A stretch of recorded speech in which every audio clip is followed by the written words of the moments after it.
রাসূলুল্লাহ সাল্লাল্লাহু আলাইহি ওয়াসাল্লামের মহব্বতে সৃষ্টি প্রেমিক দরবারে বসে একটু মিলাদ শরীফ পাঠ করার সুযোগ দান করেছেন, কত মজলিসে হাজির হওয়ার তৌফিক দান করেছেন।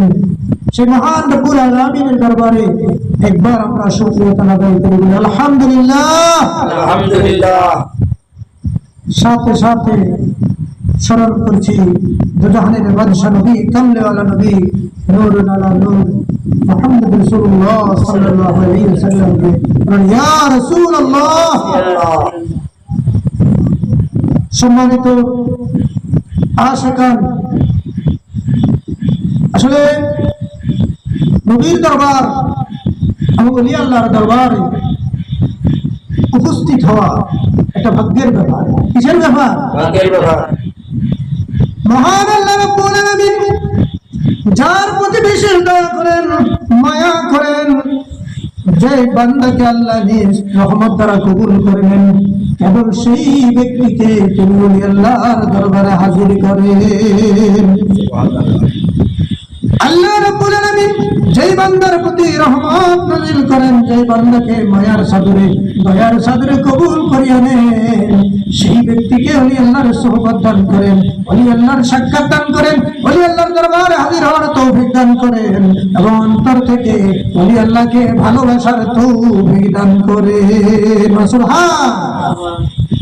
তাহলে আমরা বুঝবো ওলি আল্লাহর দরবারে হাজির হওয়া এটা ভাগ্যের ব্যাপার, এটা আল্লাহ পাকের বিশেষ রহমতের ব্যাপার।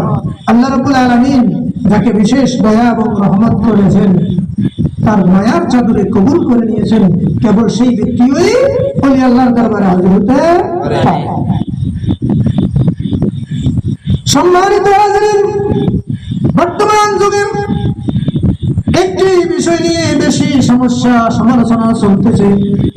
আমরা সেই বিষয়ের উপরে একটি বিশ্বাস রাখবো, বিশেষ করে প্রকৃত আশিক রাসূল এবং সৃষ্টিপ্রেমিক দরবারের আশিকেরা জেনে নাও, আমার দয়াল নবী, কামলিওয়ালা নবী, প্যারা নবী মুহাম্মদ রাসূলুল্লাহ সাল্লাল্লাহু আলাইহি ওয়াসাল্লাম তিনি নবী হইয়া, রাসূল হইয়া জগতে এসেছেন।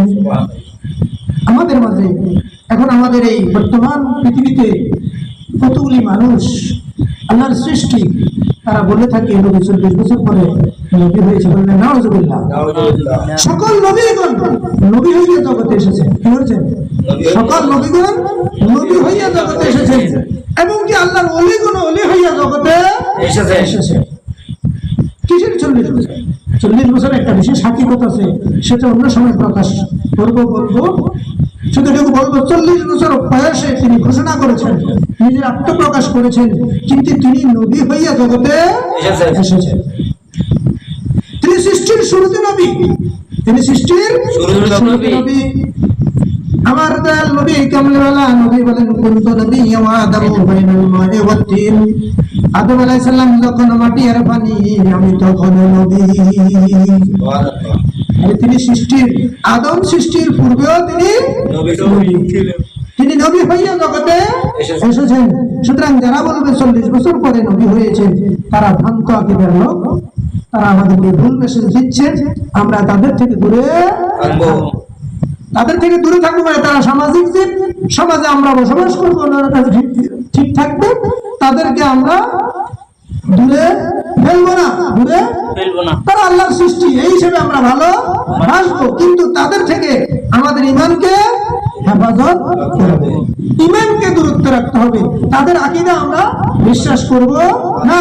তারা বনি ইসরাইলের দল, তারা বনি ইসরাইলের দল, তারা আবু জাহেল, উতবা, এই জিদের বংশধর, যারা এই কথা বিশ্বাস করে যে নবী 40 বছর পরে নবী হয়েছে।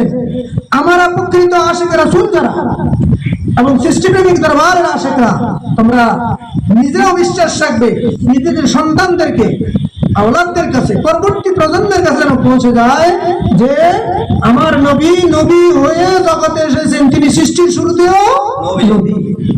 আউয়ালুনা মুহাম্মদ, আখিরুনা মুহাম্মদ, আওসাতুনা মুহাম্মদ, কুল্লুনা মুহাম্মদ। তিনি শুরুতেও আছেন, শেষেও আছেন, এখনো আছেন। আর এখন খুঁজবে তাকে মুর্শিদের মাঝে। সুবহানাল্লাহ। কোথায় খুঁজবে? মুর্শিদের মাঝে। আহলে বাইতের মাঝে।